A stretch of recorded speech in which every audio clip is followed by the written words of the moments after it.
And for okay, thank you for inviting me to be a part of your presence and gathering this morning. When I first was working with Anne and to set up my opportunity to come and share, she shared with me some of the information about the fellowship. And I've been and spoken to the fellowship over the years in the past, and I've always enjoyed doing that. I'm really happy to come back again and share kind of where we're at now, because I really was looking at the universal principles that Anne had shared with me, and thought there's such an alignment between the fellowship and kind of the inn and the work that we do and the approach that we do. Our mission is to provide service to people with dignity, and that's a key part of one of your universal principles. It's about justice. It's about trying to take some of the injustice in the world and the inequity in the world and bring the fairness to everybody by what we do. We don't judge people in terms of their circumstances and their need. We're there to provide that support. And it's through the community that we're able to do that. I often use the expression, we're so blessed to be the caring hands of the community. People want to help, they want to share, they want to make sure people are treated well, and they kind of use us as their hands to be able to do that. So I'm pleased this morning to join the fellowship again. I'm just going to grab the share screen and see if I can bring up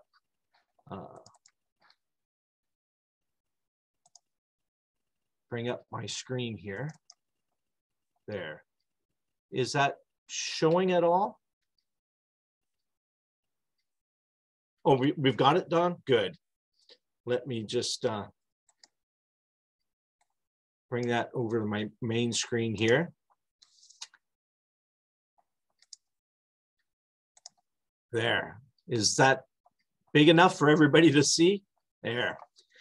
Wanted to talk a little bit about COVID and the long-term impacts that COVID has had on the inn, our programs, what we do, and now who we're helping.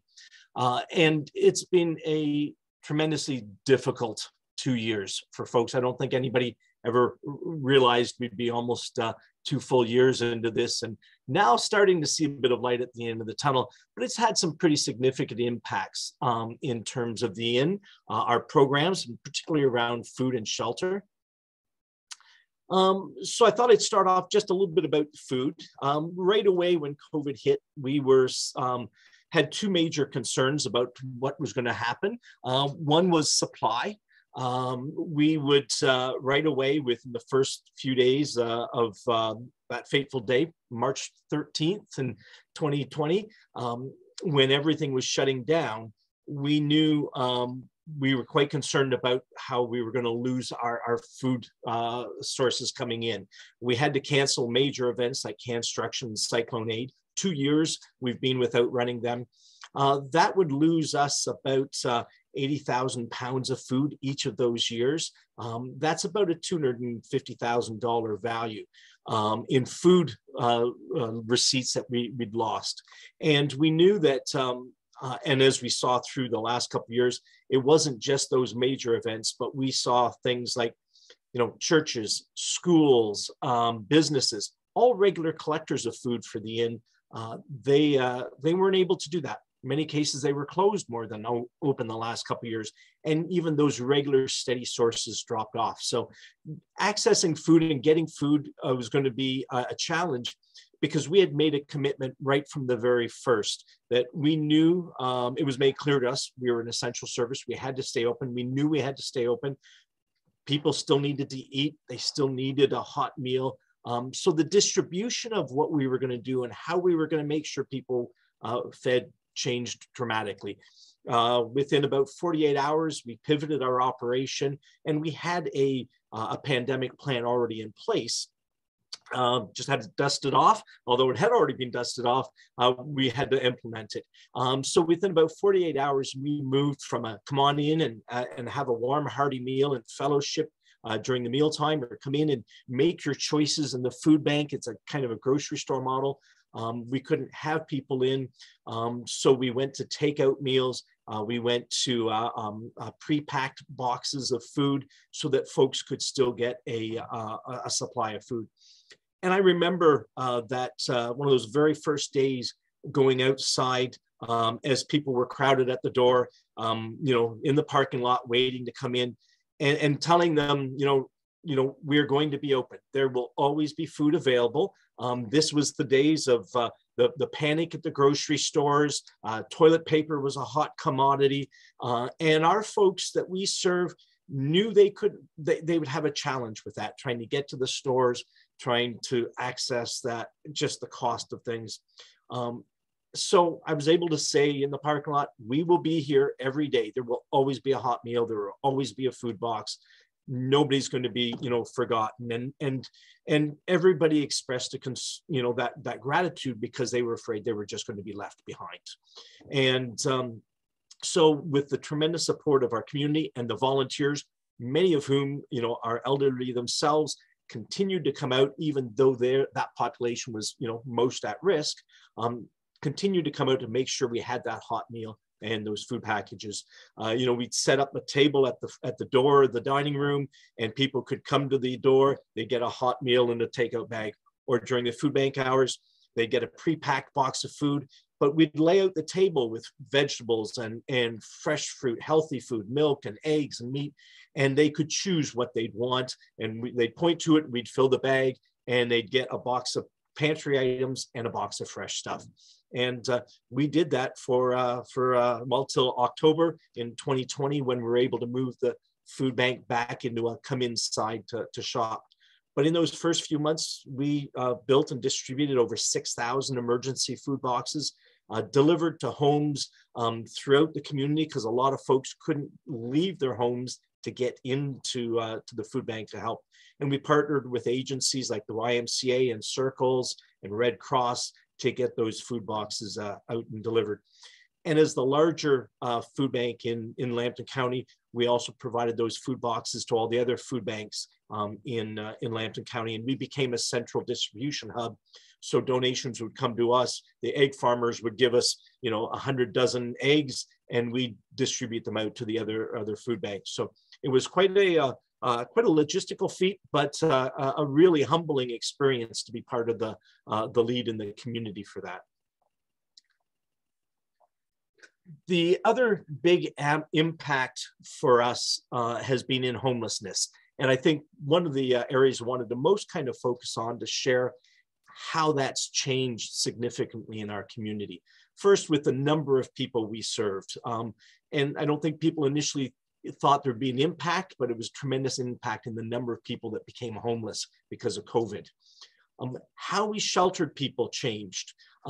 We had the Good Shepherd's Lodge. We had 30 beds at the lodge. As soon as COVID hit, we knew we had to distance people. We had to take half the people out of the lodge because lodges aren't built for social distancing. They're not 6 beds per, or 6 feet between beds. So we had to move people out of the lodge to be able to protect people by giving them that distancing. And so it meant, having to find new spaces for folks. And we also were struck with the need to have isolating opportunities. If people were symptomatic, we had to isolate them from the general care group in the lodge so that COVID didn't spread. So we ended up having to create our own isolation facility. So if people who were symptomatic, we could move them out of the general shelter area and have them isolated. And we took on a motel, or took over a wing of a hotel, the Sunbridge Hotel, as an isolation facility, which then quickly became one of our sheltering sites. As more and more people came to us and becoming homeless because of COVID, we had to find beds. We took over a wing of the Sunbridge Hotel. We took on 7 motels where we could locate people in and care for them just to be able to have enough beds. And finally, probably the biggest challenge now is what are the long-term solutions to getting people housed, because it's still a real challenge. So our homeless in the community tend not to be as visible as they are in other communities. In London or Toronto, we don't see them often. Let me change that. Pre-COVID, we didn't see them often on the street corner or in the entrance to a store or something. That's changed since COVID. We see people more frequently homeless in the community, but pre-COVID, most of the folks that we were dealing with were what we would call couch surfers. They'd stay for a while with a family or friend, and they'd move on to somebody else, move on somewhere else, and they'd kind of have a rotation of places where they'd stay. Once the pandemic hit, though, they weren't welcome anymore. They were being told, sorry, we can't have you on our couch. We can't have you in our basement. You're going to have to leave. And that created a wave of people coming to us with no place to stay. And then as the lockdowns lengthened, where we had places where people were sharing an apartment or sharing a room, those relationships often started to break down. And that led to one person in that relationship or in that shared room having to leave. And that created another wave of homelessness for us. So pre-COVID, we had about 35 people in shelter. Last night, we had 109 people in shelter. That sounds pretty dramatic, but we've had as high as 250 people in our care through COVID. Up until late summer, early fall, we were averaging about 230 people a night, every night for months in our shelter. And it wasn't that people were coming for a few nights and moving on, finding a place. We now have people that have been in our care for almost 2 years, and because there has been nowhere else for them to go. So that's been a huge challenge. As I said, we've taken on motels on the Golden Mile, the Sunbridge, where we could provide shelter for folks. And that's been a very difficult. We've had to increase our staff dramatically, where we could try to get staff to manage and provide the supports needed to all these folks in the motels. A major challenge has been to feed the folks. In the motel, they have only a microwave and a kettle. And you can't do a lot in terms of nutrition when you've just got those limited resources. So every week, we were providing specialized food boxes that we could take to the residents and deliver out to the motel. So that was a huge undertaking in terms of sourcing the food and then being able to package it and get it out to the folks in the motels. And it all had to be things that were microwavable, pop tops, things that were heat and serve. Still wanted to try to, make sure there was nutrition in that package as well, that it just wasn't microwavable things. So we were putting in, fruit cups and fruits and some vegetables. We were adding, making sure there was milk, bread products, those sorts of things for individuals. And it wasn't just the food that became a crisis for care for the folks, but it's always, poverty is always isolating anyways. But then when you're in a motel out on the Golden Mile, it becomes even more isolating. And we've seen the challenge of the mental health issues with folks throughout COVID. We were so thrilled last fall to reopen the dining room to bring people back in for in-house dining, because we know that I've always said our meals, they weren't just a hot meal, although that's so very important, but it was social nourishment that we were providing so that people who were isolated because of poverty could at least gather and have an interaction with people.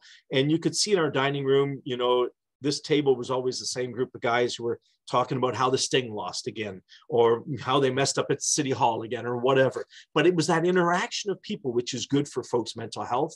And so we were thrilled to have that dining room reopen again last fall. But there's still that isolation out of the motels, as a lot of the priority for the first while of COVID was keeping people in one place and not moving around in the community to prevent the spread of it. So we were providing twice weekly wellness checks, calling into people in the motels to make sure they were doing okay if they needed anything, a weekly in-person check, Every other week, we were doing room safety checks because we started to see things like hoarding become an issue. Damage in the motels, in the rooms, an issue. People taking the smoke detector off the ceiling so they could have a cigarette or such. So, we were having all these connections with folks to make sure that they were kind of, being cared for as best as we could. And it was, a lot of this was done in partnership with other agencies too. West Lambton would provide folks, public health would provide folks, Ontario Works, so that we're all checking in on folks to make sure they're doing okay. And then one of the things we started doing were vaccination clinics, because for a lot of folks, transportation is a real challenge. So getting to where the vaccine clinics are was really difficult. And even that social interaction is difficult for folks. So we started doing our own vaccine clinics. We set up at the Sunbridge and in one of the ballrooms, and the city gave us a couple of buses for a couple of days to pick people up at motels and get them over to the vaccine clinic and get them back. And we had a whole rotation schedule set up. We've done the clinics out on the Golden Mile in the fall, where we had set up outside where clients were staying in motels, just so it was easy for them just to, walk out of the room or, walk to the next motel and get their clinics. We set up clinics following our mobile market truck in the summer. So when the truck was going to different locations with the fresh vegetables that we distribute, they could pick up their vegetables off the table, go down a couple of steps, and there were the nurses giving vaccinations. And then we've also had clinics here at the inn for clients, staff, volunteers, so we could make sure we do that. So we've ended up, I think, with almost 13 vaccine clinics that we run over the last year or so, helping to make sure people are protected that way. Now our biggest challenge is finding housing for folks in shelter. And this is not a new challenge. It's just been compounded because of COVID.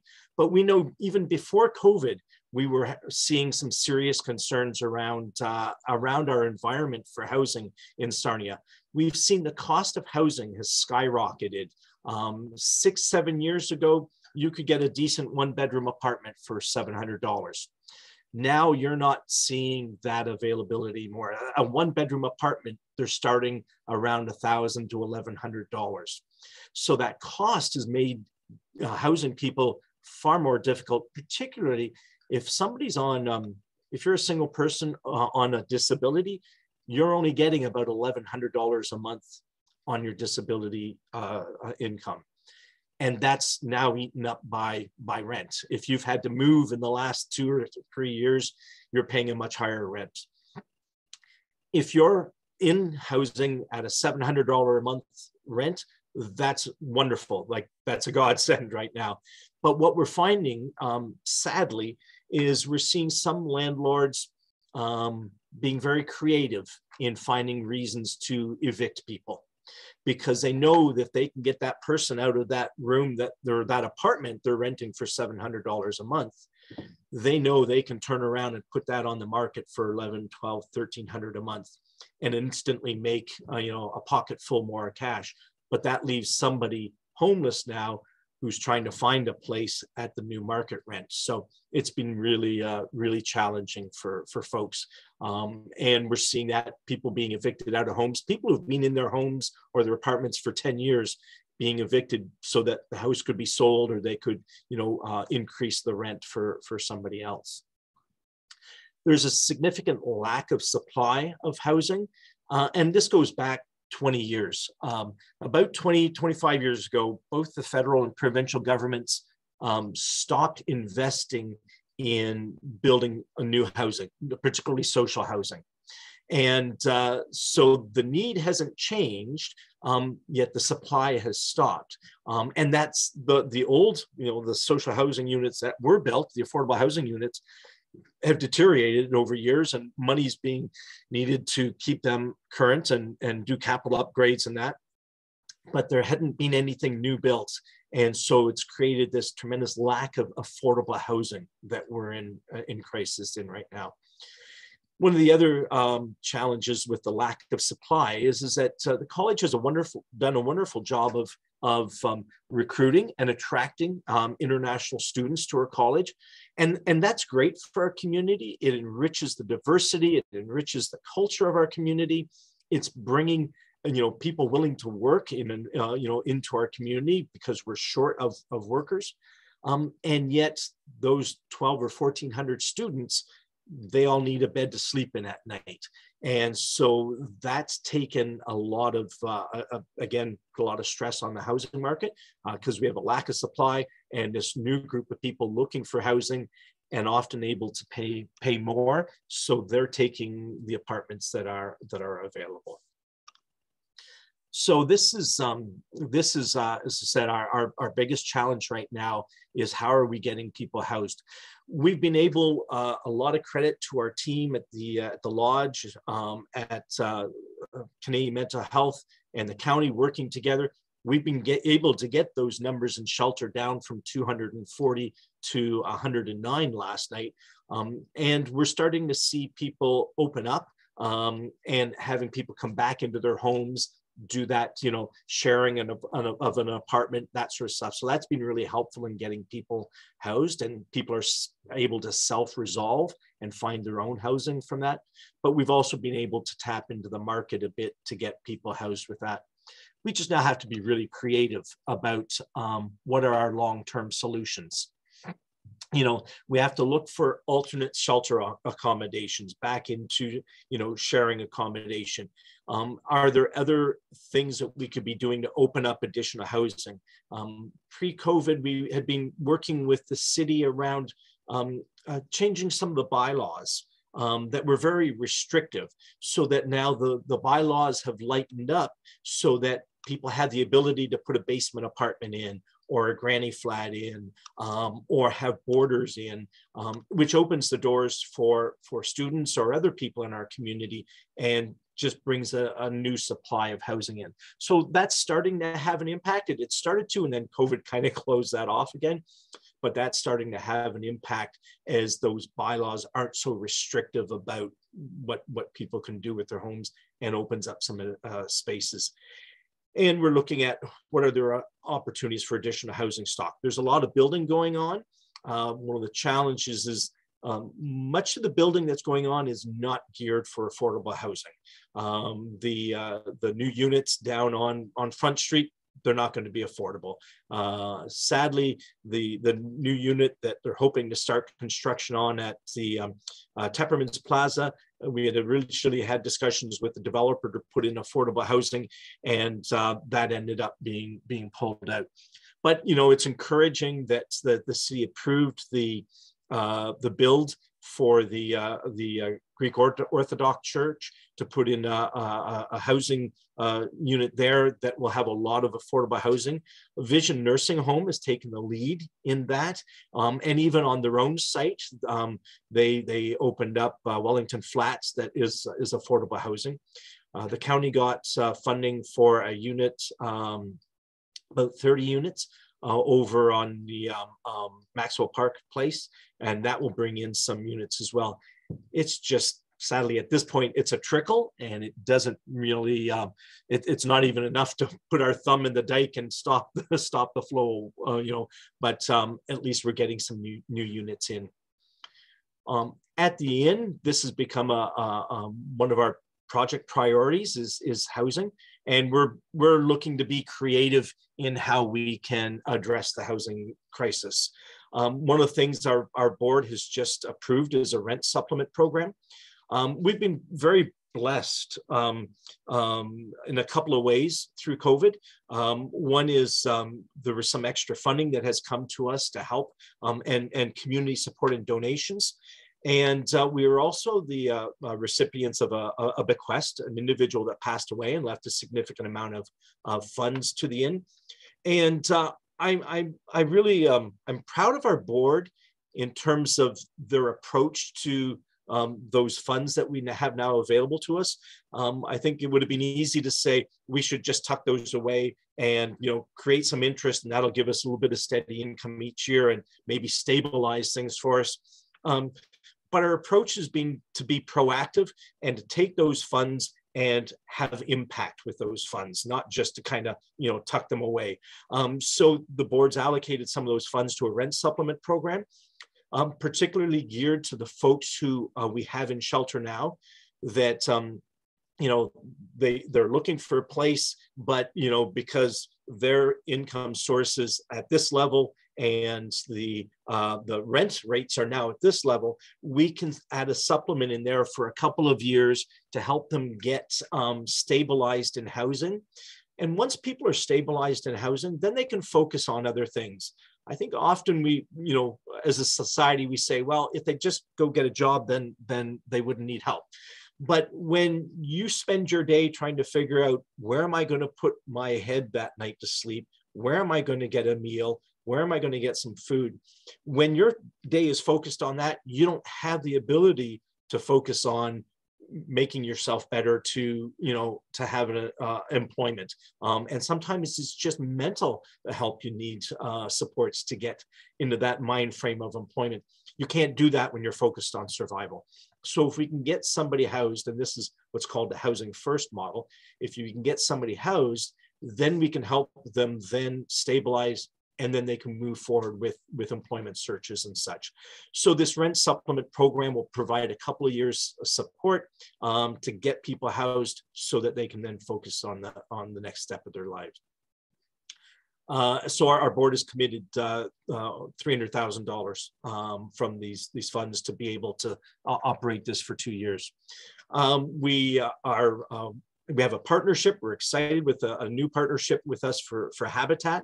And next spring, we hope to get shovel in the ground to build a house near here on a property for a client family, but also our first step into the tiny home process. We've got a plot of land working with Habitat where we're going to build a little, it's a single house lot, but we can put 3 tiny townhouses on it and get 3 families settled that way. So we're excited about that. And as I said, that all works well. I think that really opens the door to some other tiny home projects, because, most of the folks we're dealing with, most people, my wife and I included, we don't want a monster home, of 3,000 square feet sort of thing. People want a smaller space, but all that's being built now are monster homes at $700,000-800,000. So, a lot of folks just want a small space that they can call home and can be theirs. So we'll be doing that with Habitat. We also are looking at there's properties coming available right now, sadly, because some churches are closing, and we're working with one of the parishes that's closing, a congregation that's closing, to consider converting that church into a housing facility. They're very excited about the opportunity, helping provide the property to us, and working with the folks at Vision around some design, where we could probably put in about 14 units, some of them bachelors with a shared laundry and kitchen, some 1 or 2 bedroom apartments, that we could convert this church into it and provide more housing. So that's we're in a kind of a feasibility phase right now, but it's looking very positive that way. And the third solution, or fourth thing we're working on, we actually started pre-COVID. If you'll recall, when we built the lodge over on Confederation, our shelter and transitional housing there, we had the old shrine building was on part of the property, and we tore that shrine building down, and it left kind of a vacant lot. And our board always, we resisted selling it for a commercial enterprise, because land is a premium, particularly land for social programs is a premium. And we were able to provide that land back to the county just before COVID. And the county was then able to provide that to the Aboriginal Housing Authority of Ontario, that's going to do an Aboriginal housing build on that property. I was at a presentation last week. It's exciting, the design they have.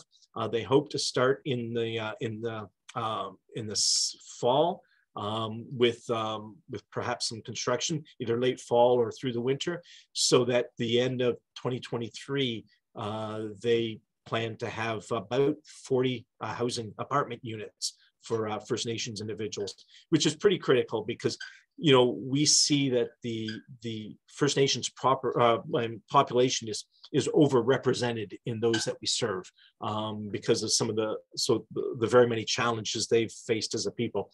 So having, you know, housing available for them is going to be a great step. So we're excited with that partnership as well. Well, I just kind of threw a lot of stuff at you, but you know, this is where we're at the end. All our regular programs, you know, have carried on through COVID, except for Genesis, our clothing program. Everything else has continued as normal because we knew there were vital services, essential services for folks. And we're, as you can see, adding a lot of new things, trying to deal with the crisis of COVID. We've had about a 20% increase in staff, just to be able to deal with the extra volumes of moving food or the extra volumes of folks in our care. But I have to say it's a tremendous community. We're blessed with the support that Sarnia Lambton and everybody from schools and individuals and businesses and the industry. We've been really blessed that those resources have come forward so that we're able to support the people we need to through this crisis. I would leave it at that, Dawn, unless there, I don't know if you usually do a question